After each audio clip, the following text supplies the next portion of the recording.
హిందూ పరిరక్షణ సమితి ఆధ్వర్యంలో ఆంధ్ర రాష్ట్రంలో హిందూ దేవాలయాలపై ద్రాక్షారామంలోని కపాలేశ్వర స్వామి శివలింగం ధ్వంసానికి వ్యతిరేకంగా ధర్నా చౌక్ లో నిరసన కార్యక్రమం ఏర్పాటు చేయడం జరిగింది. ఈ కార్యక్రమంలో వైఎస్ఆర్సీపీ జిల్లా అధ్యక్షులు దేవినేని అవినాష్, మాజీ మంత్రి వెల్లంపల్లి శ్రీనివాసరావు, మాజీ శాసనసభ్యులు మల్లాది విష్ణు పాల్గొన్నారు. ఈ సందర్భంగా మాజీ మంత్రి వెల్లంపల్లి శ్రీనివాస్, మల్లాది విష్ణు మాట్లాడుతూ కూటమి ప్రభుత్వంలో హిందూ దేవాలయాలు, హిందూ ధర్మంపై దాడులు జరుగుతున్నాయి. దేవాలయాల పరిరక్షణలో కూటమి ప్రభుత్వం విఫలం.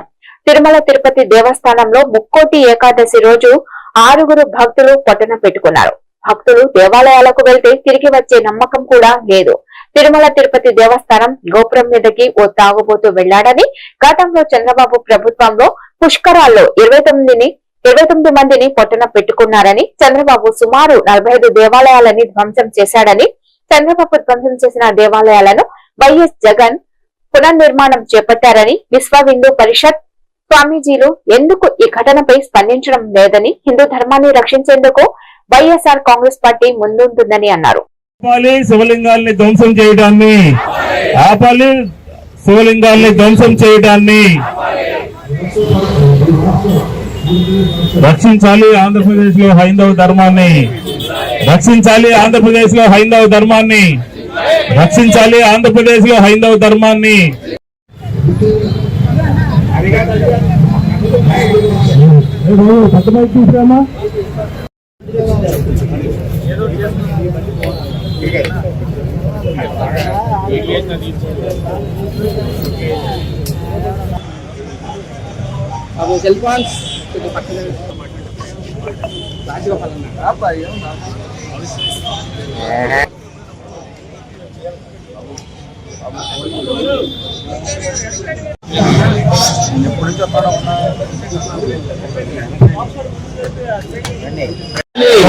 కాపాడాలి. ఆంధ్రప్రదేశ్ లో హిందూ ధర్మాన్ని రక్షించండి. ఆంధ్రప్రదేశ్ లో హిందూ ధర్మాన్ని రక్షించండి.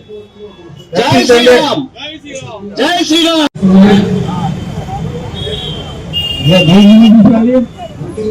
ఇదిగో అన్న ఇక్కడ ఉంది.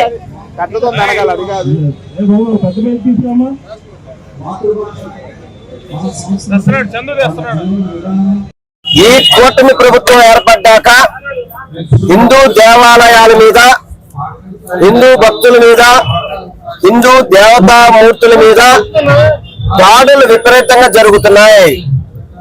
దేవాలయాల పరిరక్షణలో కానివ్వండి, భక్తుల యొక్క సౌకర్యాల్లో కానివ్వండి, ఈ కూటమి ప్రభుత్వం పూర్తిగా కూడా విఫలమైపోయింది.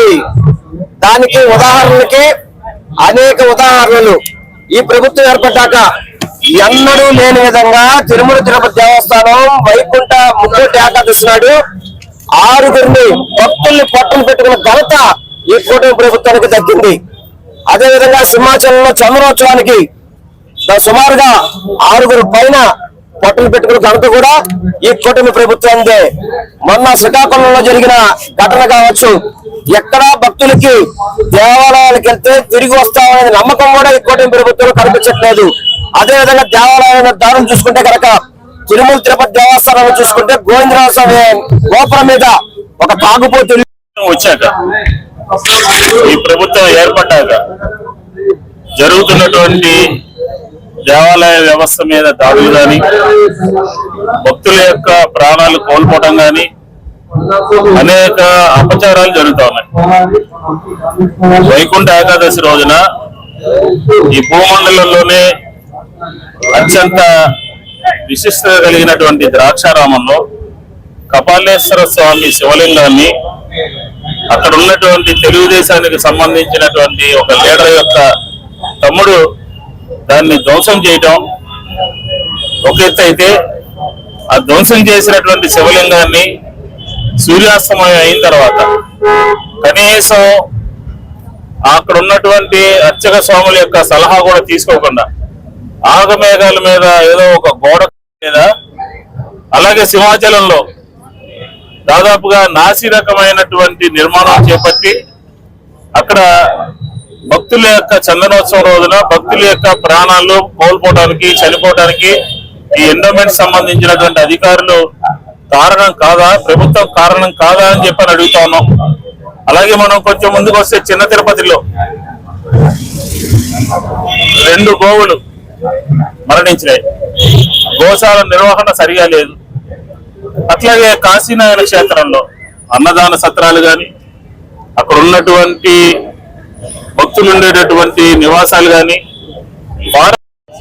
జై శ్రీరామ్, జై శ్రీరామ్, భారత్ మాతా కీ, భారత్ మాతా కీ, భారత్ మాతా కీ. జై శ్రీరామ్. నా పేరు జ్యోతి స్వరూపానంద. విష్ణు గారిని ఫోన్ చేసి ఎవరైనా మీ స్వామీజీలు ఒక పార్టీ కొమ్ము కాస్తారా, ధర్మరక్షణ కోసం ఉన్నారా అని అడిగారు. నన్ను శ్రీకాకుళం నుంచి పరిగెత్తుకొచ్చాను. మాకు పార్టీలతో పని లేదు, ప్రభుత్వాలతో పని లేదు, ధర్మరక్షణే మా ధ్యేయం భావించి రాత్రి పరిగెత్తుకొచ్చాం. ఎందుకంటే ఒక శివాలయాన్ని ధ్వంసం చేయడం అంటే చిన్న విషయం కాదు.